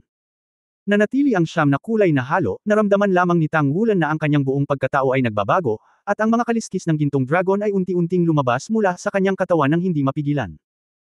Ang bawat kaliskis ng dragon ay puno ng nakasisilaw na kinang, at ang walang katulad na pakiramdam ng kapangyarihan ay tila umuusbong mula sa utak ng buto. Sa isang iglap, naramdaman niya na sa wakas ay natapos na niya ang huling tagumpay ng hindi tumutulong na gininto ang katawan, na umabot sa parehong antas ng pisikal na lakas bilang Aerong, at ang pagbabagong ito ay nagpapatuloy. Ang sublimation. Om. Ang kaluluwa ng kaluluwa sa katawan ay biglang umungal, at isang malaking puyo ng tubig ang lumitaw sa dagat ng espiritu. Ang Soul Core na nagsimula ng mag-condense ay ganap na nabuo, at ang Soul Core sa dantian at ang Dragon Core sa dibdib ay nakumpleto ang isang kumpletong three-way one cycle. Nagsimula ring tumaas ang sariling hininga ni Tang Wulan sa geometric multiple. Ito ay nanlaki ang mga mata ni Tang Wulan at tumingin kay Guyana sa kanyang mga bisig. Ipinikit niya ang kanyang mga mata, kasama ang kanyang mahahabang pilak mata na nakapatong sa kanyang mga talukap, sobrang nakakaantig. Itinaas niya ang kanyang kamay at marahang hinaplos ang mahaba nitong silver na buhok. Sa sandaling ito, nahihiya lang siya. Nahihiya ako na nagduda ako sa nararamdaman niya para sa kanya. Oo. Kahit anong gawin niya, walang nangyaring ikinalulungkot niya. Kahit anong gawin niya, siguro para sa magandang kinabukasan nila. Guyu, gaano man katagal, maghihintay ako sa iyo. Medyo basa ang mga mata ni Tang Wulan. At sa sandaling ito, mayroon siyang limitasyon. Isang halik ang lumampas sa limitasyon, marahil ito ang unang pagkakataon sa 10,000 taon ng kasaysayan sa Daoluo Continent Soul Master Realm. Iniksyon ni Guyana ang napakalaking enerhiya ng buhay na kakalunok niya lang sa katawan ni Tang Wulan, at sa wakas ay tinulungan siyang gawin ang huling hakbang na pagmamayari ng isang Master Soul ng tao, na lumampas sa limitasyon. Ang Noon Leakage Golden Body ay nabuo ng naaayon. Mula sa sandaling ito, sa wakas ay tumayo si Dragon Emperor Daoluo Tang Wulan sa tuktok ng mundong ito. Noon, mayroon lamang siyang waste martial spirit na blue-silver grass, ngunit ang unang spirit ring ay isang may sira na espiritu. Mula noon, hakbang-hakbang na siya hanggang ngayon, kung gaano karaming hirap at pagsisikap ang kanyang ginawa. Kung gaano kasakit at paghihirap ang nabayaran. Sa wakas, naabot niya ang antas ng rurok ng kalasinggan ng tao, at naabot niya ang hangganan ng mundo ng tao. Sa pagkumpleto ng walang lik na gininto ang katawan at ang kumpletong pagbuo ng sarili nitong lakas, isang napakabihirang 3-core cycle ang nabuo. Hindi na kailangang mag-adapt, direkta siya sa antas ng isang demigod. At tiyak na hindi ito mas mababa sa anumang antas ng maladyos na demigod. Nag-aatubili, bamuka ang kanyang mga labi, at ibinaba ni Guyana ang kanyang ulo at ibinaon ang kanyang ulo sa kanyang mga bisig. Napakapit ito sa dibdib niya, na parabang nakikinig sa pintig ng puso niya. Si Tang Wulan ay naantig at nasisiyahan lamang sa oras na ito. Ang lahat ng pagsusumikap ay tila naging sulit sa sandaling ito. Ang lahat ay upang makasama siya ng mas mahusay. Ako na ang master ng spirit spreading pagoda. Hindi sila pababayaan ng walang hanggang pamilya. Ang malambot na boses ni Guyana ay narinig sa kanyang mga tainga. Maraming artillery sa labas, ngunit malinaw na naririnig ni Tang Wulan ang bawat salitang kanyang sinabi. Master ng Spiritual Pagoda. Si Guyu na ba ang master ng Spirit Spreading Pagoda? Ngumiti si Tang Wulan at hindi napigil ang sinabi, hindi ba hinalikan ng Tang Sect Master ang Spirit Pagoda Master? Kung ito ay kumalat, tiyak na mabigla ang Federation. Itinaas ni Guyana ang kanyang kamay at mahinang hinampas ang kanyang dibdib, ang kalaliman ay hindi patay. Nang dumating ako ngayon lang. Karamihan sa enerhiya na dati ay nawasak ng mga nilalang sa kailaliman sa ilalim ng walang hanggang kaharian ay hinihigop ng daluyan na parang isang mahabang balyena. Karaniwang inaalis. Hindi ko na-absorb kahit isang ikasampu. Hindi nila ito hahayaang mawala. Bukod dito, dapat akong sumunod sa isang masamang aksyon. At saka, hindi ako dapat sumunod. Inilunsad kaagad. Nagulat si Tang Wulan. Sa putok ng baril na ito, ni hindi niya makita ang pasukan ng Abyss Channel, malabo lang niyang nararamdaman ang lokasyon nito. Sinamantala ni Guyana ang pagkakataong ito para kumawala sa kanyang mga bisig at sinabing, bilisan mo. Mahalaga ang negosyo. Tiningnan siya ni Tang Wulan ng malalim, at biglang sinabi, gusto rin ng Sea God Pavilion Master ng Shrek Academy na halikan ng Spirit Spreading Pagoda Master, ano ang dapat kong gawin? Ang magandang mukha ni Guyana ay biglang namula, galit na tumingin sa kanya, nanginginig ang kanyang katawan, at nawala sa isang kulay pilak na liwanag. Ngunit ang sulyap na iyon ng estilo ay nakatatak na sa puso ni Tang Wulan ni Lola. Tara na. Binati ni Tang Wulan ang extreme download sa dikalayuan bago sumugod palabas ng artillery. Sa gitna ng sunog ng artillery, imposibleng magpadala ng anumang mga signal ng komunikasyon, at dapat kang lumabas muna. Sa wakas, sumabog mula sa putok ng baril at muling nakita ang araw. Kahit na ang sitwasyon ng kaaway ay hindi alam, ang ngiti sa mukha ni Tang Wulan ay hindi mapigilan sa oras na ito. Naroon pa rin ang kanyang matamis na halimuyak sa labi, at ang amoy na ito ay napakapamilyar at maganda. Gusto lang niyang matapos na ang lahat. Para magkaroon siya ng sapat na oras para bumalik sa kanya. Narinig ni Tang Wulan ang lahat ng sinabi niya ng malinaw. Siya na ang master ng Spirit Spreading Pagoda, at hindi niya pababayaan ang walang hanggang pamilya. Nangangahulugan ito na palagi niyang itinuturing ang kanyang sarili bilang isang miyembro ng Shrek Academy. Hindi pa ba ito sapat? Commander, karamihan sa Abyssal Energy ay nabawi na nila. Ang sitwasyon ay maaaring hindi kasing optimistiko gaya ng inaasahan. Itigil muna ang pambobomba at kumpirmahin natin ang sitwasyon ng Abyss Channel. Pagkatapos ay magpatuloy sa susunod na hakbang. Inirerekomenda na ipadala ang malakas na Soul Master, at tayo ay magtutulungan. Magkapit bisig. Kung may pagkakataon, selyuhan ang daanan. Matapos ay dahil ang mga komunikasyon sa militar, agad na naisip ni Tang Wulan. Mabuti. Agad namang sumagot si Yu Guanzi. Para kay Tang Wulan, malaki ang tiwala niya sa kanya ngayon.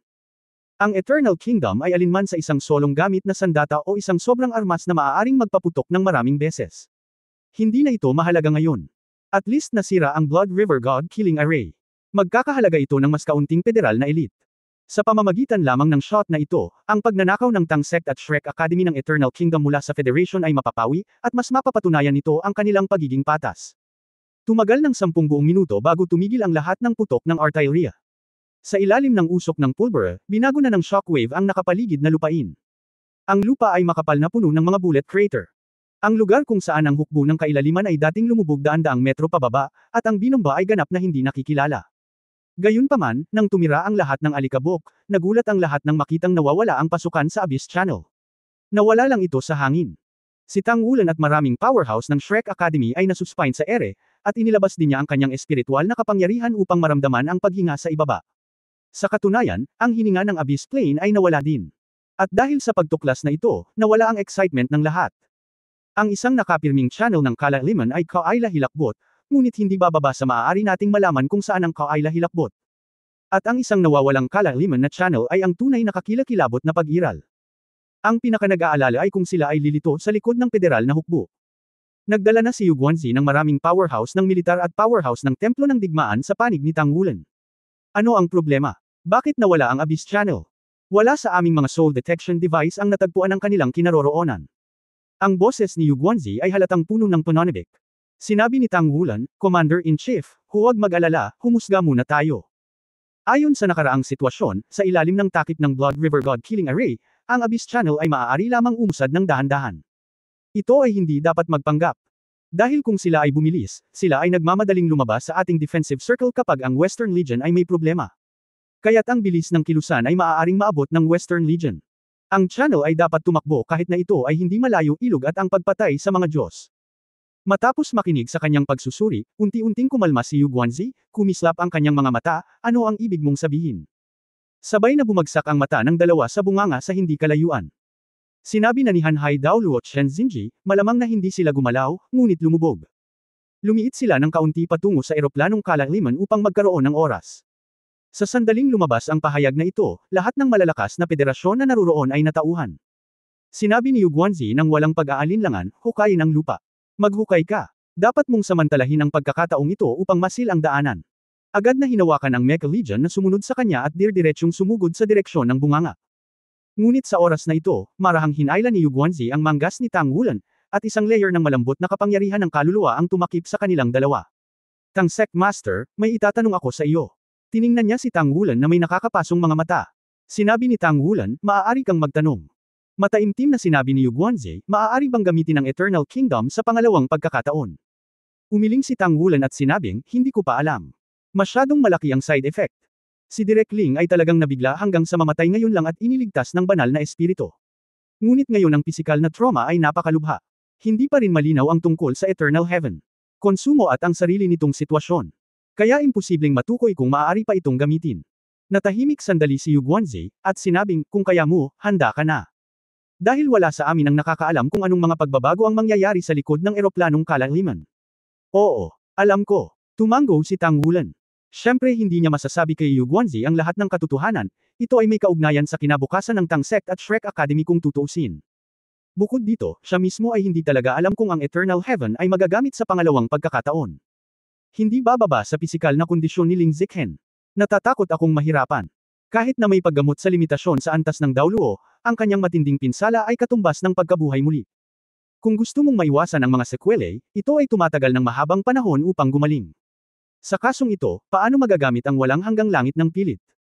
Sinimulan na ang paghukay ng lupa, ngunit pagkatapos ng paghukay ng daan-daang metro, wala pa ring hininga ng Abyss Channel na lumilitaw. Nagulat din ito sa lahat.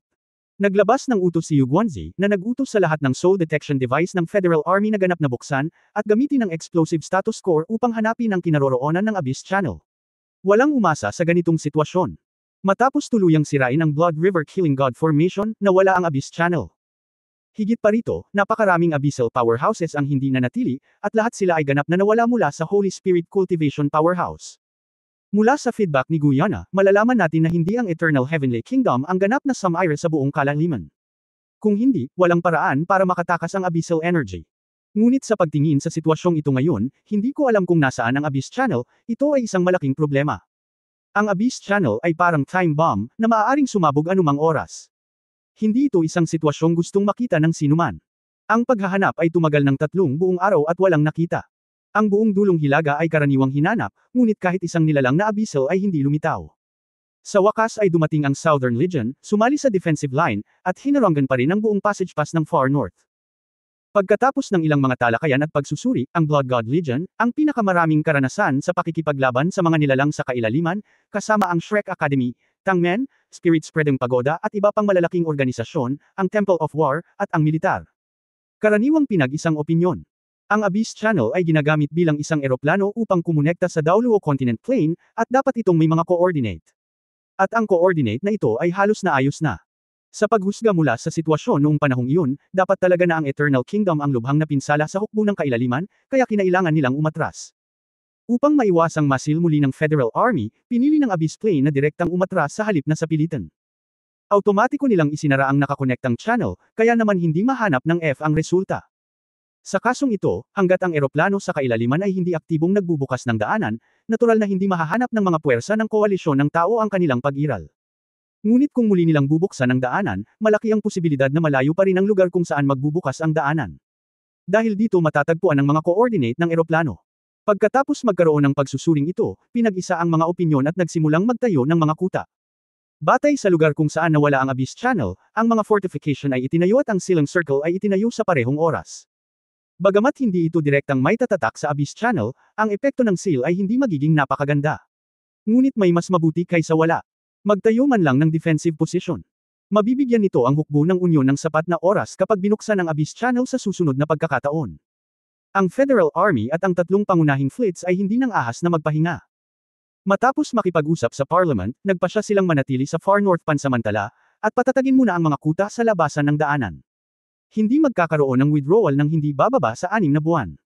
Kasabay nito, ang dating commander ng Poseidon Legion na si Hanhai Daoluo Chen Xinji, ang Central Legion commander na si Shenbi Daoluo Yuguanzi, at ang Western Legion commander na si Wolf Daoluo Dongxian ay magkatuwang na iminungkahi sa Federation na simulan muli ang pananaliksik sa mga super armas. Ang mga katotohanan ng digmaang ito ay ganap na napatunayan ang kahalagahan ng isang sobrang sandata sa digmaan. Kung hindi dahil sa pag-atake ng Eternal Heaven para sirain ang Blood River God Killing Array, natatakot ako na ang buong defensive front ay magkakaroon ng malaking problema. At ang mga tao ay may kakayahang magsaliksik at gumawa ng mga sandata na kayang pumatay ng mga Diyos. Dahil lamang sa mga isyo sa mapagkukunan at pag-iisip na hindi na kailangang gumawa ng ganoong kalakas na sandata ay tumigil ito. Ngayong umiiral na ang banta ng Abyss Plain, tiyak na umaasa ang Bureau na muling simulan ang pag-aaral na ito.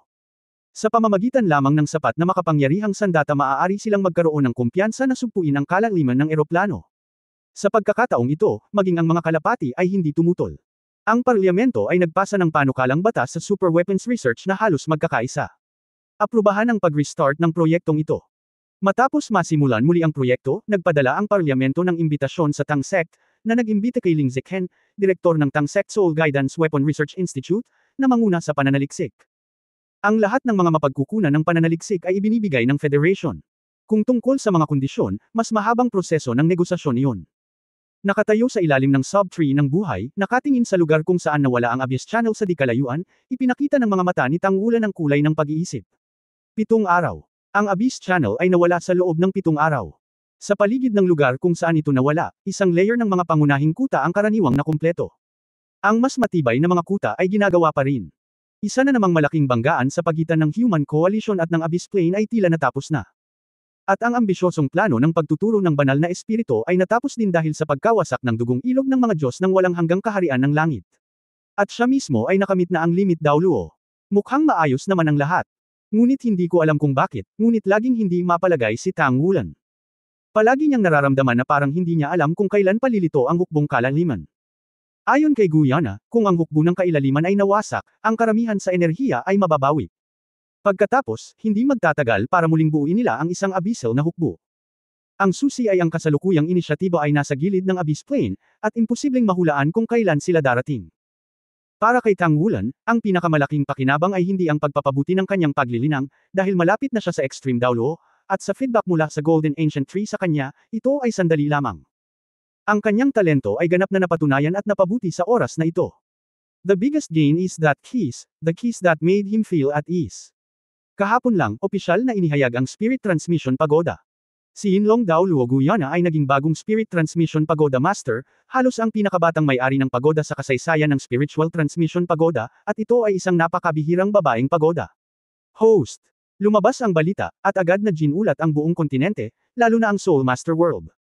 Maraming tao ang nag-isip na ito ay nauugnay sa pag-target ng Tang Sect at Shrek Academy sa Spirit Spreading Pagoda. At ang linya ng pamilya Chenggo ay tila nawala sa pamumuno ng Lingling Pagoda.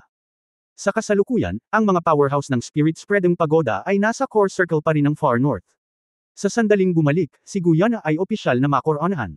Maging master ng numero 1 kapangyarihan sa kontinenteng ito. Natural na hindi siya mahanap ni Tang Wulan ngayon, ngunit talagang hindi siya makapaghintay. Matapos itapon ni Guyana ang pamilya Chenggo. Marahil, oras na para dumating ng mag-isa. Paano kung walang mga banta na naiwan ang kalaliman? Ngunit pag-isipan ito, kung ang isang bagay na tulad ng Chuanling Pagoda Master na ikinasal sa Tang Sect Master ay nangyari, natatakot ako na ang parlamento ay makahanap ng gulo. Pagkatapos ng lahat, ang Tang Sect at Shrek Academy ay muling lumitaw, at ang Spirit Spreading Pagoda ay muli ang numero 1 organisasyon sa Federation. Kung ang tatlong partidong ito ay magkakaisa, halos sila ay magkakaroon ng pangangibabaw sa mainland Soul Master World. Kasama ng kanilang pangkalahatang impluwensya, natatakot ako na ang Federal Parliament ay umiiral sa pangalan lamang. Matapos maging matatag ang lahat, maaari na siyang magbitiw sa lahat ng kanyang kasalukuyang posisyon, hindi kumakatawan sa akademya at Tang sect. Kaya dapat ay makakasama mo si Guyu. Yun na yun. Hindi mapigilan ni Tang Wulan ang mapangiti nang maisip niya ito. Kaya, kung ang channel sa kailaliman ay hindi lumitaw, ano ang susunod kong gagawin? Si Tang Wulan ay talagang may ilang ideya sa kanyang isipan. Bago humarap sa hukbo ng kailaliman, lalo na nang lumitaw ang emperador ng espiritong antas ng Diyos, halatang wala siyang kapangyarihan. Kahit na ang Spirit Emperor ay nakarating lamang sa Divine Origin Realm sa kanyang espiritual na antas, ang pressure ay nagbigay na sa kanya ng matinding pang-aapi. Hindi bababa sa kanyang kasalukuyang lakas, ito ay malayo sa sapat upang kontrahin ang pagkakaroon ng antas na iyon. Ang espiritual na kapangyarihan ni Guyana ay hindi dapat talaga umabot sa Divine Origin Realm, pagkatapos ng lahat, nagkaroon ng pagpigil sa eroplano. Kaya, kung gusto mong manatili sa kanya sa hinaharap, kailangan mo pa ring magkaroon ng mas malakas na lakas. Kung kayang sugpuin ng sariling paglilinang ang eroplanong kalaliman, mahalaga ba kapag bumukas ang Abyss Channel? Higit pa rito, ang kanyang layunin ay palaging makapag-cultivate sa isang Diyos. Sa pamamagitan lamang ng pag-abot sa antas ng banal na paninirang puri ay posible na makahanap ng mga magulang. Sa makatuwid, ang susunod na plano ni Tang Wulan ay pagbutihin ang kanyang sarili. Ito ay hindi lamang isang paglilinang mula sa isang semi-Diyos na kaharian hanggang sa isang mala-Diyos na antas, ngunit higit sa lahat, umaasa siyang makakagawa siya ng higit pang husay na paglukso. Ilang oras na lang para marating niya ang kaharian ng mala-Diyos. Masyadong malalim ang kanyang pundasyon. Sa kasong ito, kung gusto mo ng isang husay na paglukso, mayroon lamang isang direksyon. Sa pag-iisip nito, naisip ni Tang Wulan, at sa kanyang noo, isang golden rune ang lumitaw ng tahimik. Ito ay eksakto kung ano ang hitsura ng isang golden trident. Ang Sigod Trident na ito ay ibinigay sa kanya ng kanyang ama, at si Tang Wulan ay nakapasa pa lamang sa 3 pagsubok nito sa ngayon. Pagkatapos ng patuloy na karanasan, natuklasan ni Tang Wulan na sa tuwing pumasa ang Sigod Trident sa isang pagsubok, mas babagay ito sa kanya at mas mapapakilos ang kapangyarihan nito. Ngunit ang distansya ay ganap na kumokontrol dito, at mayroon pa ring malaking puwang sa loob nito na parang gintong sibat ng dragon. Nakamit na niya ngayon ang Extreme Daoluo, at dapat siyang maging kwalipikadong tumanggap ng higit pang mga pagsubok at tunay na makilala ng artifact na ito. Hindi ito isang artifact. Ito ay isang sobrang artifact na lumalampas sa gintong sibat ng dragon. Kung maaari kang maging isang mala-Diyos, kasama ang napakasagradong tool na ito, marahil ay mayroon ka talagang kapangyarihan upang labanan ang sage sa kailaliman. Sa oras na iyon, nakatayo sa tuktok ng mundo, anong dahilan ni Guyu para hindi makasama ang kanyang sarili? Ito ang plano ni Tang Wulan. Hindi ko alam kung kailan susunod na bubuksan ang Abyss Channel, at ang pagsubok ng Golden Trident ay maaaring matagal sa ibang mundo, ngunit ito ay maikling panahon lamang sa eroplano ng Daoluo Continent. Ito ay pinakaangkop para sa kanya upang mapabuti ngayon. Ang dulong hilaga, ang Arctic Ocean. Ang isang malaking barko ay naglalayag sa dagat, at iba't ibang makapangyarihang mga gabay ng kaluluwa ang naggalugad sa mga nakapalibot na dagat. Dahil sa kanilang pag-iral, kahit na ang napakalakas na mga si Soul Beast ay hindi nang ahas na lumapit sa direksyong ito. Ang mga tao ay naging Panginoon na sa buong kontinente, at hindi na ito ang maaaring labanan ng mga espiritong hayop. Gayunpaman, sa sandaling ito ay malalim sa seabed na ito. Sa mga lugar kung saan hindi ma-detect ng iba't ibang soul guidance detector, isang malaking itim na anino ang dahan-daang dumaan. Sa itim na anino, ang lilang gintong kinang ay nagbabadya, naglalabas ng malabong halo. Ang pagdating ng hukbong kalaliman ay parang bagyo, at walang ingay pagkatapos. Kung hindi dahil sa matinding pagkalugi ng Northern Army at Western Army, parang ang mga nakakatakot na pag-iral na iyon ay hindi kailanman lumitaw sa mapayapang dulong hilaga.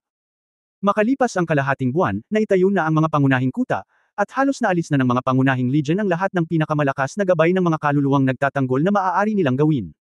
Ang Blood God Legion ay nakaukit din ng Blood God Array sa malalim na hukay na binomba. Ang pagkumpleto ng Blood God Array ay magtatagal, ngunit hindi bababa sa tila medyo maganda ang epekto ngayon. Sa panig ng Shrek Academy at Tang Sect, ang katawan ni Ling Ziqhen ay may ilang mga problema. Matapos palayain ang Eternal Heavenly Kingdom, kahit na ang kanyang buhay ay iniligtas ng Holy Spirit Daoluo, ngunit dahil sa pagsasanib ng kanyang sarili at ng Eternal Heavenly Kingdom, ang nakakatakot na enerhiya ay sumabog, na nag-iwan sa kanya ng malubhang sekwela. Sa mga salita ng Holy Spirit Daoluo, ito ay tinatawag na pagkalanta ng buhay.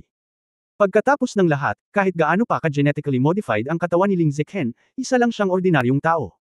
Napakalakas ng kapangyarihan ng walang hanggang langit. Anuman ang kanyang mga paghahanda at kung paano tama ang teorya, ang nakakatakot na puwersa ng kontra-shock ay halos sirain siya. Ngunit sa parehong paraan, maswerte rin si Ling Zichen dahil may Holy Spirit na si Daoluo Yali sa tabi niya, ang nag-iisang hilang limit Daoluo sa sandaling ito, at naroon din ang pagkakaroon ng subtree ng buhay. Ang tanging paraan upang gamutin ang pagkalanto ng buhay ay ang patuloy na pag-iniksyon ng napakalaking sigla upang mapanatili ang kanyang katawan hanggang sa makapag-regenerate siya ng sigla. Malinaw na walang problema sa life subtree na nagbabantay dito, ngunit dapat manatili si Ling Zichen sa tabi ng life subtree hanggang sa gumaling ang kanyang katawan. Sinabi sa kanya ng Holy Spirit Daoluo na hindi na niya magagamit muli ang walang hanggang langit sa buhay na ito, kung hindi, mahirap iligtas ang kanyang buhay kahit siniraan siya ng mga Diyos. Ang pagkamatay muli ng kanyang buhay ay ganap na sisira sa lahat ng kanyang pinagmulan.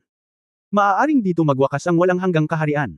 Walang sinabi si Ling Zichen tungkol dito, ngunit alam ng lahat ng nakakakilala sa kanya na kapag nabaliw ang taong ito, mahirap sabihin. Ngunit sa parehong paraan, mapoprotektahan din siya ng mas malapit dahil siya mismo ay isang mobile na walang hanggang langit. Ang mga federal na gantimpala at parusa ay dumating sa wakas kalahating buwan pagkatapos mawala ang Abyss Channel, na nagbibigay sa Tang Sect at Shrek Academy ng maraming resource reward. Ang commander ng Northern Legion ay tumanggap ng parangal at opisyal na na-promote bilang general. Kung hindi para sa Northern Army na gumugol ng hindi mabilang na buhay bilang presyo, hindi magkakaroon ng sapat na oras upang pakilusan ang hukbo, at sa sandaling bumagsak ang hilaga, malamang na ito ay pagguho sa loob ng bansa. Si Guo Zinfeng, ang commander ng Northern Army Corps, ang nanguna at muntik pang mamatay, ngunit isa siyang blessing in disguise at naging pinakabatang general sa Federation. Ang hinaharap ay walang limitasyon. Maaari itong ilarawan bilang isang ganap na supernova sa militar. Nalampasan din ito ang isa pang military star, si Shen Yu. Kabaligtaran sa kanya, ang commander ng Western Army Corps Fierce Wolf Daoluo Dongxian, na lumabag sa mga regulasyong militar at hindi sumunod sa mga utos ay nagdulot ng matinding pagkalugi sa Western Army at direktang ipinadala sa korte ng militar. Kahit na ang kalihim ng departamento ng militar ay nabigo na panatilihin siya. Ngunit pagkatapos ng lahat, siya ay isang nangungunang powerhouse, at ang Federation ay mayroon pa ring ilang mga amnestya para sa pagkakaroon ng antas na ito. Sa makatuwid, ibinaba lamang siya sa 3 magkakasunod na antas, at sa 3 pangunahing antas, direkta siyang ibinaba sa antas ng Senior Colonel. Patuloy na manatili sa Western Legion at sumunod sa mga utos. Ang Western Army ay pansamantalang pinagsilbihan ni Yin Mashang, commander ng Northwest Army. Ang posisyon ng partikular na commander ng Legion ay hindi maisasaayos hanggang sa makumplito ang misyon ng pagbabantay sa daanan ng kalaliman sa dulong hilaga. Tungkol sa Spirit Transmission Tower, ang tanging balita ay ang may-ari ng Spirit Transmission Tower ay pinalitan, at ang usapin tungkol sa panukala ni Dongfeng mula noong sinaunang panahon kay Dong Xian ay hindi nalantad. Maaari itong ituring bilang pag-iingat sa mukha ng No. Isa na organisasyon sa mainland. Pagkatapos ng lahat, binayaran na ni Chenggu Dongfeng ang presyo. Tang Men, residente ng Shrek Academy. Iniimbitahan ko kayong lahat na pumunta ngayon upang pag-usapan kung babalik sa akademya at sa natitirang mga tauhan. Pinangunahan ni Tang Wulan ang pulong pagkatapos ng digmaan. Ang Abyss Channel ay nawala sa loob ng 15 araw, at ang hukbo ay maaaring magpatuloy na nakaistasyon dito, pagkatapos ng lahat, kung saan sila nakaistasyon ay hindi makakaapekto sa normal na operasyon ng buong Federation. Sa relatibong pagsasalita, ang Tang Sect ay hindi masyadong problema, pagkatapos ng lahat, sa pagkakataong ito ay ang Combat Department. Ngunit hindi ito magagawa ng Shrek Academy. Sa pagkakataong ito, para labanan ang Abyssal Plane at ang Holy Spirit Cult, halos lahat ng high-end combat power ng Shrek Academy ay dumating, at ang high-end na combat power na ito ay ang pinakamahalagang guru din ng akademya. Sina Xiang Lan Muzi at Tang Yinmeng ay nagtatag ng panloob na patio. Nasa proseso pa rin ang pagpili ng mga alagad sa looban. Mayroon ding pagsasanay para sa mga batang guro at iba pa. Ito ay orihinal na abala. Ngayong pansamantalang umayos ang panig, oras na para pag-usapan ang isyu ng pag-alis at pag-alis. Ang walang awa na si Daoluo Caudezi ay nagsabi, ang Tang Sect ay walang gaanong negosyo, at ako ay nag-aalala pa rin na ang Abyss Channel ay magbubukas anumang oras. Sa pagkakataong ito ay napakaraming powerhouse ng Abyss, kahit paano mo ito tingnan, hindi nila ito pababayaan. Pagkatapos ng lahat, imposibleng makabuo ng isang kumpletong pagbuo ng Diyos ng dugo dito sa loob ng ilang taon na talagang tiyak na wala na tayong punto dito sa loob ng ilang taon. Malayo pa rin ang Abyss Channel. Sinabi ni Tang Wulan, maaari mong sabihin sa iyo ang tungkol sa sitwasyon ng Blood God Array. Maaari mo bang silyuhan ang daanan tulad ng Blood God Legion? Umiling si Caudezi at sinabing, mahirap. O halos imposibleng makamit ang parehong estado. Dahil 6,000 taon na ang nakalilipas, wala masyadong nilalang sa abyssal na eroplano, at hindi sila kasing lakas ng mga oras na ito. Kaya, nang matapos nating itaboy ang mga nilalang sa kailaliman, talagang na-control natin ang Abyss Channel at ang makapangyarihang channel sa pamamagitan ng dugo. Ang array ay katumbas ng direktang naitatag sa Abyss Channel, kaya ganap itong may lock. Ngunit sa pagkakataong ito, binawi ng kalaban ang Abyss Channel sa oras, naiwan lamang ang mga coordinate ng koneksyon, ngunit hindi ito kumukonekta. Ang Blood God Array ay maaari lamang gawin sa aming eroplano sa halip na sa punto ng koneksyon. Bilang resulta, walang paraan upang mahulaan ang pagdating ng abyssal na mga nilalang, at walang paraan upang isagawa ang nagtatanggol na kapangyarihan kapag dumating ang mga Diyos sa pamamagitan ng kurso. Ang channel ay lumalabas pa rin sa orihinal na lugar, tiyak na magkakaroon pa rin ito ng isang tiyak na defensive power, ngunit mahirap sabihin kung gaano kalaki ang depensa na kayang gawin ito. Tumango si Tang Wulan at sinabing, kung gayon, kung muling i-connect ang Abyss Channel, kailangan pa rin nating harapin ang isang matinding labanan, at maaaring hindi natin maipagtanggol ang Abyss Channel, tama ba? Sinabi ni Cao Dezi, tama.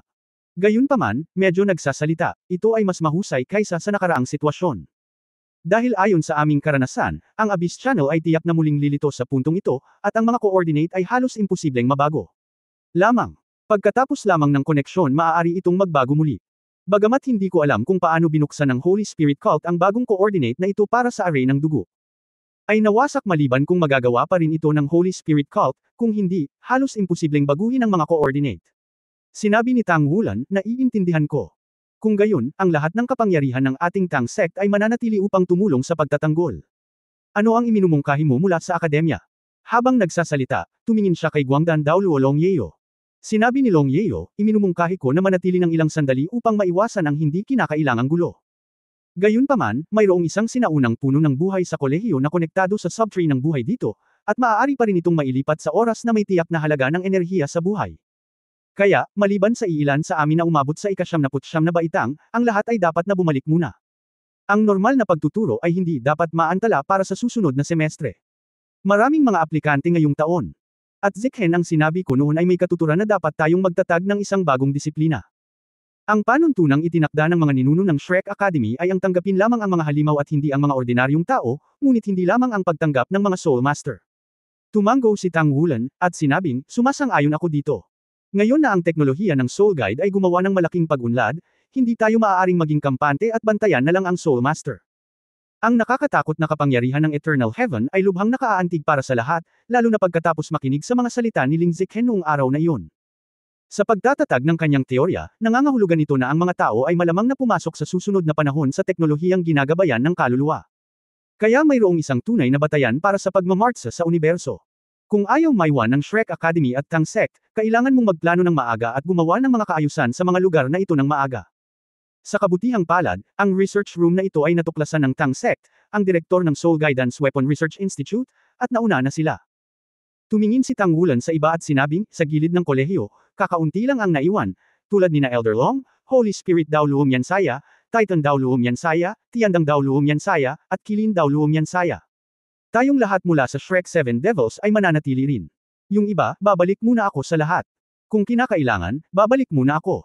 Ito ay napakasimple na ito ay nagpasya.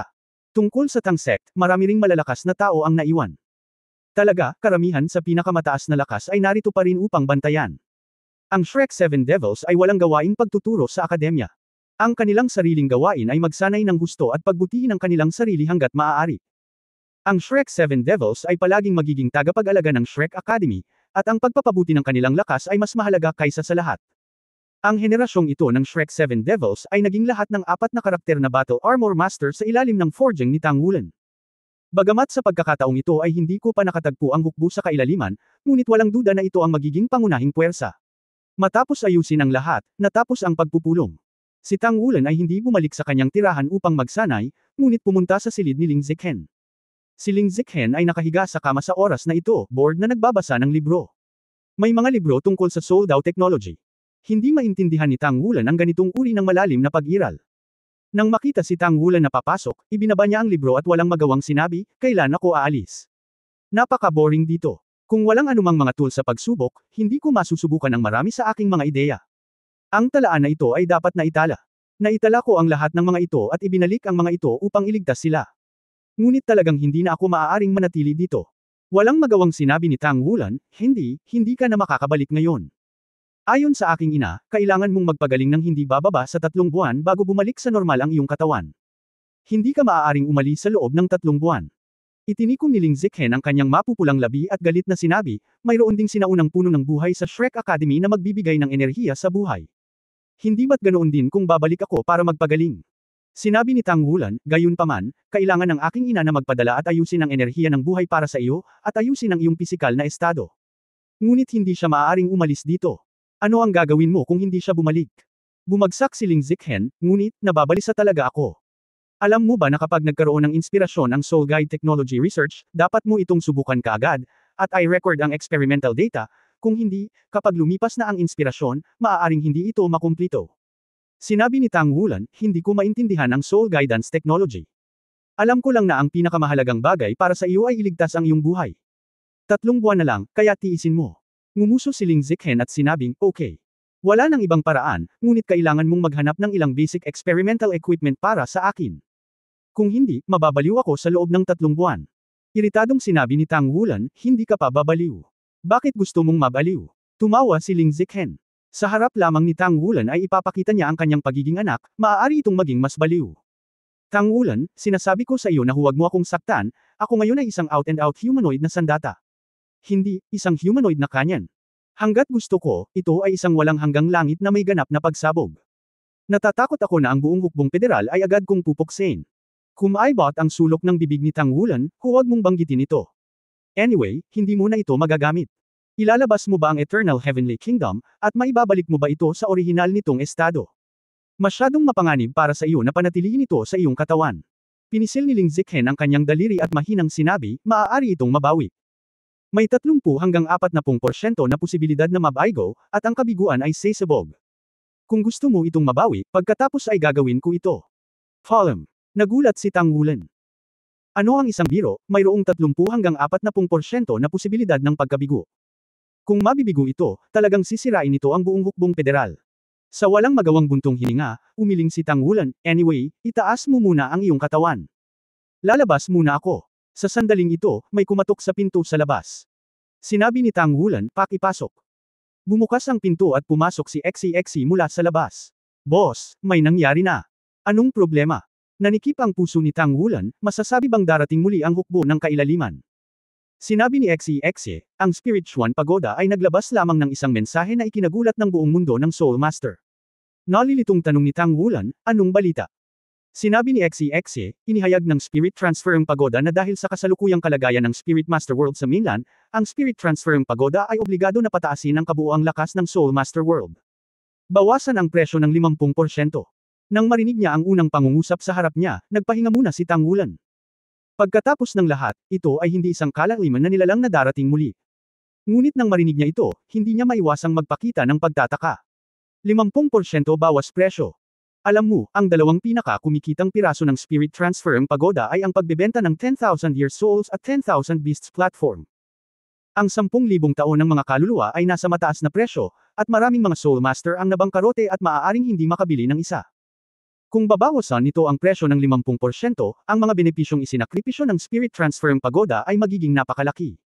Ganoon din sa One Beast Terrace. Ang 10,000 Beasts Terrace mismo ay medyo mabibili. Kung ang presyo ay nabawasan, hindi ba ito ay magiging lubhang popular? Bukod dito, kaya ba ng 10,000 Beasts platform ang napakaraming tao?